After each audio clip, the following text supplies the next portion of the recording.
নমস্কার, সকলকে উৎপল শেডওয়ার্ড চ্যানেলে স্বাগত। আজকের ভিডিওতে আমরা ক্লাস 11 এর প্রথম সেমিস্টারে অস্কার ওয়াইল্ডের লেখা দ্য মডেল মিলিয়নিয়ার এই ছোট গল্পের প্রতি লাইনের বাংলা অনুবাদ ও বিশ্লেষণ করব। তাই তোমরা ভিডিওটা স্কিপ না করে অবশ্যই প্রথম থেকে শেষ পর্যন্ত দেখবে। আর যারা চ্যানেলটা প্রথম দেখছো তারা অবশ্যই সাবস্ক্রাইব করে পাশে থাকা বেল বাটনটা প্রেস করবে, যাতে পরের ভিডিওটা আপলোড করার সাথে সাথে তোমাদের কাছে নোটিফিকেশনটা পৌঁছে যায়।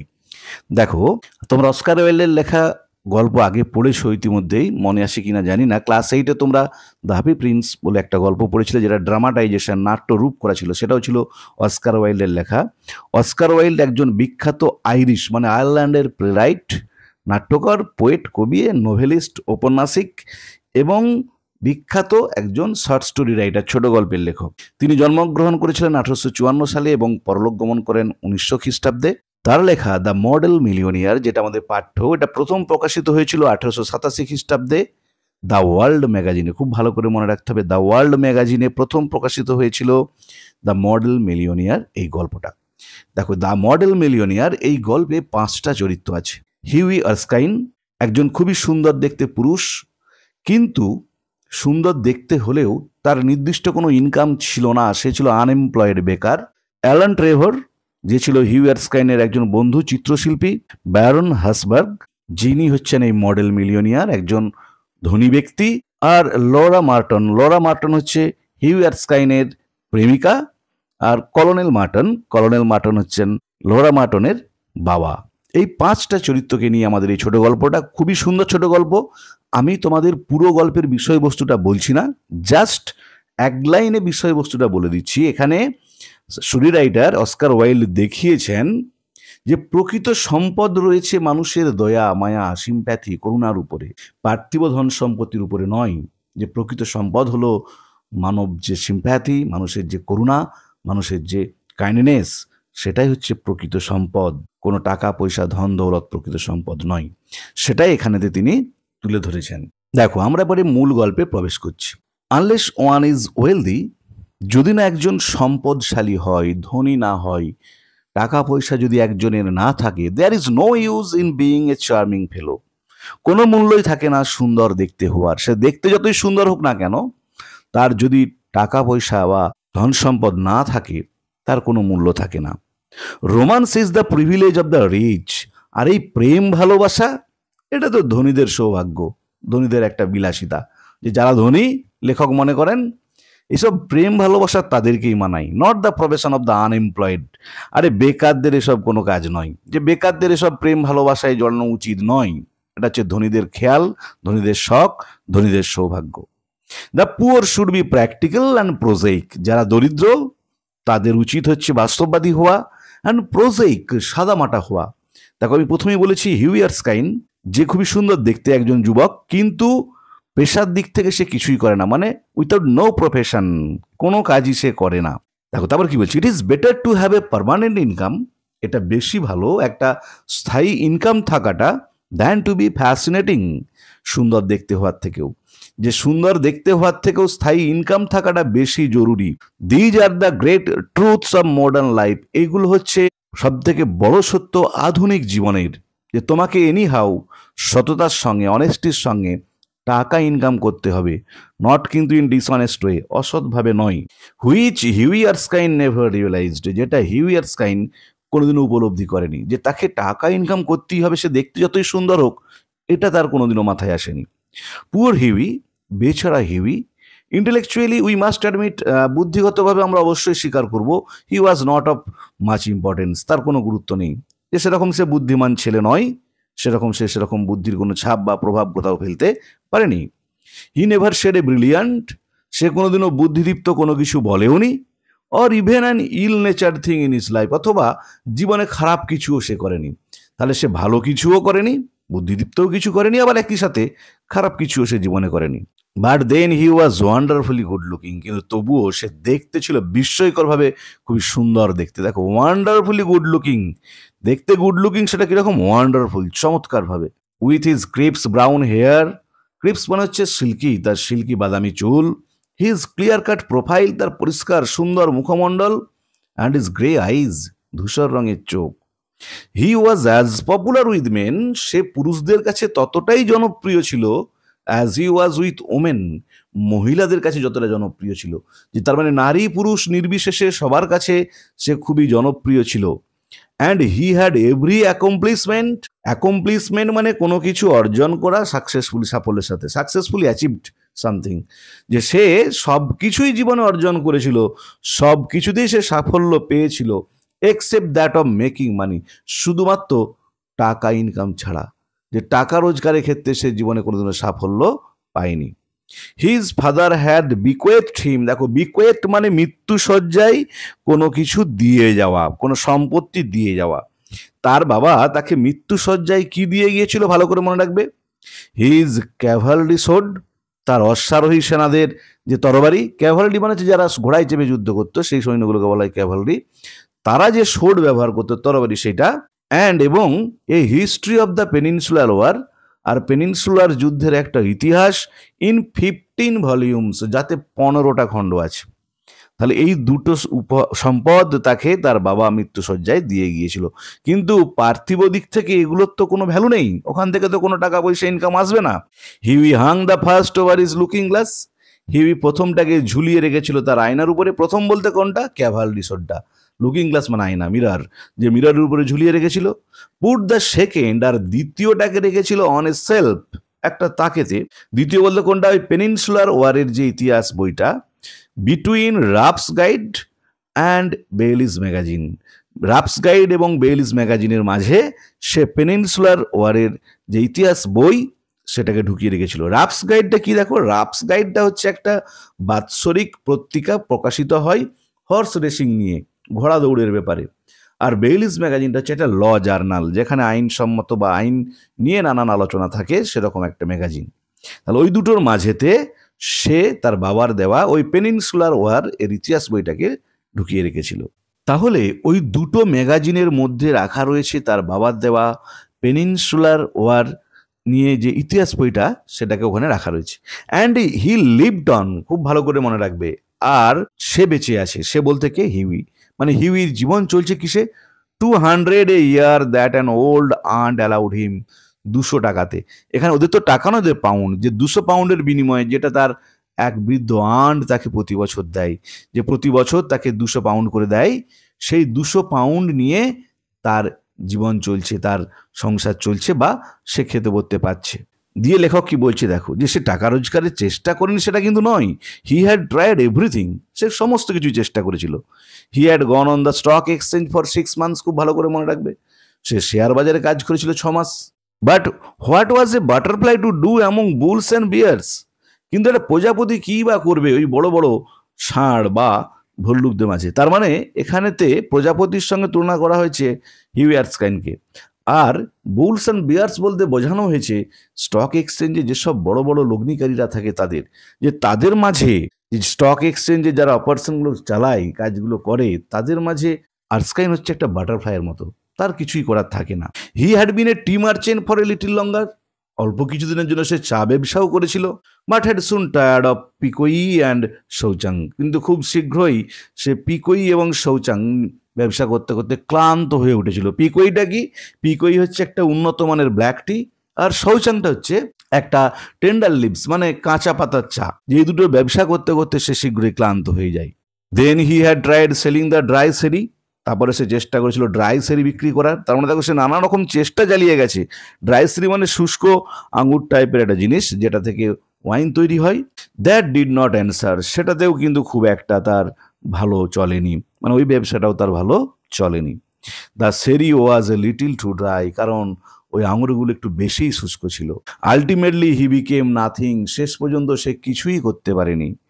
এ ডিলাইটফুল ইনএফেকচুয়াল ইয়ং ম্যান, সে ছিল একজন আনন্দপ্রদ, ইনএফেকচুয়াল মানে হচ্ছে আনসাকসেসফুল একজন যুবক, with a perfect profile and no profession, যাকে দেখতে খুবই সুন্দর কিন্তু পেশাগতভাবে তার কিছুই ছিল না, কোনো কাজই সে করতো না। তাহলে দেখতে সুন্দর হলেও হিউ এরস্কাইন ছিল একজন আনএমপ্লয়েড ব্যক্তি। আর লেখক প্রথমেই বলেছেন যে বর্তমান যুগে দেখতে ভালো হওয়ার থেকেও বেশি প্রয়োজন হচ্ছে একটা স্থায়ী পার্মানেন্ট ইনকামের। টু মেক ম্যাটার্স ওয়ার্স, আর এই বিষয়টাকে আরো খারাপ করে তুলতে, মানে একে তো সে আনএমপ্লয়েড, রোজগারপত্র করে না, তার আন্টের দেওয়া মাত্র 200 পাউন্ডের উপরে তাকে ডিপেন্ড করে থাকতে হয়। হি ওয়াজ ইন লাভ, তার উপরে আবার সে প্রেম করত। আমরা আগেই বলেছি চরিত্রটার নাম, যে লোরা মার্টনের সঙ্গে তার প্রেম ছিল, লোরা মার্টনকে সে ভালোবাসতো। The girl he loved was Laura Merton, যে মেয়েটিকে সে ভালোবাসতো তার নাম ছিল Laura Merton. The daughter of a retired colonel, একজন অবসরপ্রাপ্ত কলোনেলের সে কন্যা ছিল। Who had lost his temper, যে হারিয়েছিল তার রাগ, অ্যান্ড হিজ ডাইজেশন, এবং হজম শক্তি ইন ইন্ডিয়া, ভারতে। যে ভারতে এসে যখন কাজ করতো কলোনেল মার্টন, মানে ওর বাবা নিশ্চয়ই ভারতে থাকতেন, সেখানে এসে তার রাগ এবং হজম শক্তি দুটোই নষ্ট হয়ে গেছে। And had never found either of them again, আর ওগুলো আর কোনোদিন ফিরে আসেনি, মানে তার রাগও আসেনি কোনোদিন, আর হজম শক্তিও সে তার রিগেন করতে পারেনি। লোরা অ্যাডোর্ড হিম, লোরা তাকে খুবই ভালোবাসতো। And he was ready to kiss her shoestrings, আর সে এখানে হি বলতে কে, হিউয়ারস্কাইন, যে সে প্রস্তুত ছিল তার জুতোর ফিতেগুলোকে পর্যন্ত চুম্বন করতে, মানে এতটাই ভালোবাসতো সে লোরা মার্টনকে যে তার জুতোর ফিতেগুলো পর্যন্ত সে চুম্বন করতে প্রস্তুত ছিল।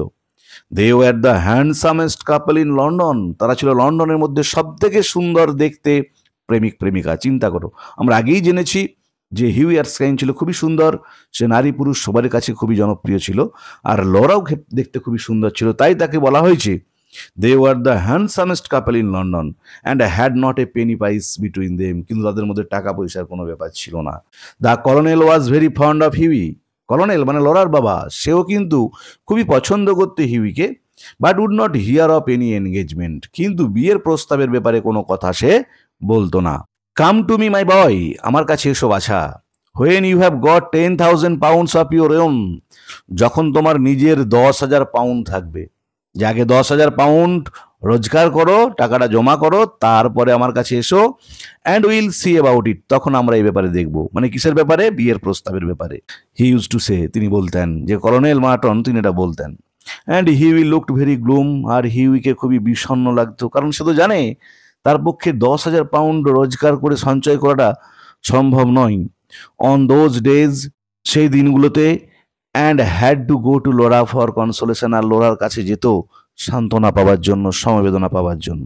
ওয়ান মর্নিং, একদিন সকালে, as he was on his way to Holland Park, যখন সে হল্যান্ড পার্কে যাচ্ছিল, হোয়ার দ্য মার্টনস লিভড, যেখানে মার্টনসরা, ওই লোরা মার্টন এবং তার বাবা কর্নেল মার্টন বাস করতেন, he dropped in to see a great friend of his Alan Trevor, সে থামলো কোথায়? টু সি, দেখে, a great friend of his, তার এক খুব প্রিয় বন্ধু, ঘনিষ্ঠ বন্ধু, যার নামটা হচ্ছে অ্যালান ট্রেভর। আমি আগেই বলেছি অ্যালান ট্রেভর একজন চিত্রশিল্পী ছিলেন এবং হিউ এরস্কাইনের খুব কাছের বন্ধু ছিলেন। ট্রেভর ওয়াজ এ পেইন্টার, ট্রেভর ছিলেন একজন চিত্রশিল্পী। ইনডিড, বাস্তবিক ক্ষেত্রে ফিউ পিপল এসকেপ দ্যাট নাওএডেজ, খুব অল্প মানুষই এখন চিত্রশিল্পটাকে এড়িয়ে যেতে পারে, মানে বেশিরভাগ মানুষই এখন পেন্টিং করতে ভালোবাসে। এখন নয়, যে সময় গল্পটা লেখা হয়েছে সে সময়ের কথা বলা হচ্ছে। But he was also an artist, যে তিনি কেবলমাত্র ছবি আঁকতেন তাই নয়, তিনি একজন শিল্পীও ছিলেন। যে অ্যালান ট্রেভর শুধু ছবি আঁকতেন সেটাই নয়, তিনি একজন শিল্পীও ছিলেন। And artist are rather rare, আর শিল্পীরা বরঞ্চ দুষ্প্রাপ্য। ছবি তো অনেকেই আঁকে, কিন্তু শিল্পী কতজন হতে পারে? Personally he was a strange rough fellow, আর ব্যক্তিগতভাবে সে অদ্ভুত এক প্রকার মানুষ, যে অদ্ভুত এক ধরনের মানুষ সে ছিল। উইথ এ ফ্রেকেল ফেস, বাদামি রঙের মুখ, যে বাদামি ফ্রেকেল কখন হয়? যখন মুখের উপর সূর্যের আলো পড়ে সেটা বাদামি হয়ে যায়, যে বাদামি ছাপযুক্ত মুখ। অ্যান্ড রেড র্যাগড বিয়ার্ড, আর লাল রুক্ষ শুষ্ক দাড়ি। হাওয়ার, যাই হোক, when he took up the brush, যখন সে ব্রাশ তুলে নেয়, যে দেখতে যেমনই হোক, যখন সে ব্রাশটা তুলে নেয়, হি ওয়াজ আ রিয়েল মাস্টার, সে একদম প্রকৃতই মাস্টার হয়ে ওঠে। And his pictures were eagerly sought after, আর তার ছবি খুব আগ্রহের সহিত সবাই খুঁজে বেড়ায়। শট আফটার মানে খুঁজে বেড়ানো, মানে প্রত্যেকেই পছন্দ করে তার ছবি, সেটা বলতে চাইলেন যখন সে ব্রাশ তুলে নেয়। বা অ্যালান ট্রেভরের আঁকা ছবিগুলোর জনপ্রিয়তা রয়েছে খুবই। He had been very much attracted by Hughie at first, সেও প্রচণ্ড আকৃষ্ট হয়েছিল হিউইর দ্বারা প্রথমেতে। ইট মাস্ট বি অ্যাকনলেজড, এটা অবশ্যই স্বীকার করতে হবে, entirely on account of his personal charm, পুরোপুরি তার ব্যক্তিগত সৌন্দর্যের জন্য। যে সে হিউইর প্রতি কেন আকৃষ্ট হয়েছিল? তার ব্যক্তিগত সৌন্দর্য। হিউ এত সুন্দর দেখতে, অ্যালান ট্রেভর একজন বিখ্যাত চিত্রশিল্পী, সে ওর প্রতি আকৃষ্ট হয়েছিল। The only people A painter should know, একমাত্র মানুষজন যাদেরকে একজন পেইন্টারের জানা উচিত, একজন শিল্পীর চেনা উচিত। হি ইউজ টু সে, তিনি বলতেন, মানে অ্যালান ট্রেভর বলতেন, আর পিপিল হু আর বিটি অ্যান্ড বিউটিফুল, সেই সব মানুষরা যারা হচ্ছে বোকা, বিটি মানে হচ্ছে স্টুপিড আর সুন্দর। যে একজন শিল্পীর উচিত দু ধরনের মানুষকে জানা, বোকা মানুষকে আর সুন্দর মানুষকে। People who are an artistic pleasure to look at, মানুষজন যারা শিল্প সৌন্দর্য দেখতে চায়, and an intellectual repose to talk to, আর যারা বুদ্ধিদীপ্ত কথাবার্তা বলতে পারে। মেন হু আর ড্যান্ডিজ, মানুষজন যারা ফুলবাবু টাইপের, ড্যান্ডিজ মানে হচ্ছে ফুলবাবু টাইপের ফ্যাশনেবল মানুষ। And women who R Darlings, আর সুন্দর দেখতে মহিলারা, প্রিয়তম মহিলারা রুল দ্য ওয়ার্ল্ড, তারাই পৃথিবীটাকে রাজত্ব করছে। যে ফুলবাবু টাইপের যারা ফ্যাশনেবল মানুষ আর সুন্দর দেখতে মেয়েরা যারা খুবই প্রিয়তম, তারাই পৃথিবীতে রাজত্ব করছে। At least they should do so, অন্তত পক্ষে তাদেরই করা উচিত, এটাই মনে করতেন কে অ্যালান ট্রেভর। হাউএভার, যাই হোক, after he got to know Hughie better, হিউকে ভালোভাবে জানার পর, he liked him quite as much for his bright buoyant spirits, সে তাকে আরো বেশি পছন্দ করতে লাগলো তার উজ্জ্বল, বুয়েন্ট মানে হচ্ছে চিয়ারফুল, আনন্দদায়ক বা অপটিমিস্টিক, যা সবসময় মনে একটা ইতিবাচক প্রভাব থাকে, কখনো সে নেগেটিভ চিন্তা ভাবনা করে না, সেই মনোবলের জন্য। যখন সে ভালো করে হিউইকে জানলো, তখন সে হিউইকে আরো পছন্দ করতে লাগলো তার ব্রাইট মানে উজ্জ্বল, আর বুয়েন্ট মানে হচ্ছে অপটিমিস্টিক, চিয়ারফুল মানে আশাবাদী, খুব আনন্দদায়ক চরিত্রের জন্য, স্পিরিটস মনোবলের জন্য। And his generous reckless nature, আর তার উদার বেপরোয়া প্রকৃতির জন্য। And had given him the permanent entry to his studio, আর তাকে স্থায়ী প্রবেশের অধিকার দেওয়া হয়েছে তার স্টুডিওতে, মানে যেখানে সে ছবি আঁকে সেখানে তাকে চিরস্থায়ীভাবে প্রবেশের অধিকার দেওয়া হয়েছে, মানে যখন হিউই মনে করবে তখনই তার স্টুডিওতে প্রবেশ করতে পারবে কারো অনুমতি ছাড়াই। When Huey came, যখন হিউই এলো, he found Trevor putting the finishing touches to a wonderful life-size picture of a beggar man. He found, সে দেখেছিল, Trevor putting the finishing touches, Trevor একদম তুলির শেষ টান দিচ্ছে, মানে একদম ফিনিশিং টাচ দিচ্ছে, to a wonderful life size picture, একটা সুন্দর চমৎকার লাইফ সাইজ পিকচার মানে বড় ছবি, একদম পুরো মানুষটার পুরো ছবি, অফ এ বেগার ম্যান, একজন ভিক্ষুকের, যে একজন ভিক্ষুকের ছবি এঁকেছে কিরকম লাইফ সাইজ, একদম একটা মানুষের যতটা আকার হওয়া উচিত তত বড়, আর তাতে শেষ তুলির টানটা দিচ্ছে।